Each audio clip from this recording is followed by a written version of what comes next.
Хорошие показатели. Ура!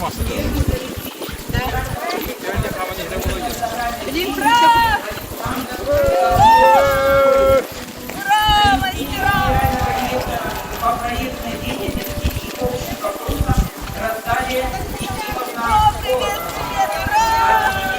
от своих национально-культурных объединения диаспоры и государства родственных народов является международным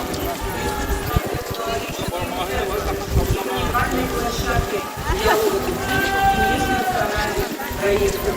При учреждении успешно функционируют 35 народных и самодеятельных коллективов, лауреатов международных республиканских конкурсов, которые действительно являются гордостью республики.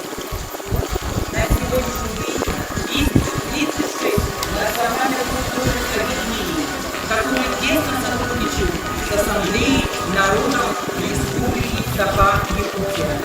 Дом дружбы народов имени Алексея Алексеевича Кулаковского по праву играет объединяющую роль в деятельности национально-культурных Друзья, немного отойдем. Мы многонациональное общество, мы единый народ.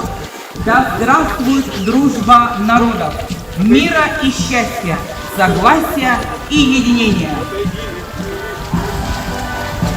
Сотни мастеров со всей республики ежегодно представляют все разнообразие и великолепие народного декоративно-прикладного творчества народов Якутии. На республиканской выставке ярмарки «Якутия мастеровая», которая традиционно проходит в Доме дружбы народов имени Алексея Кулаковского. Этот крупный проект Национального центра народного прикладного искусства и художественных конкурсов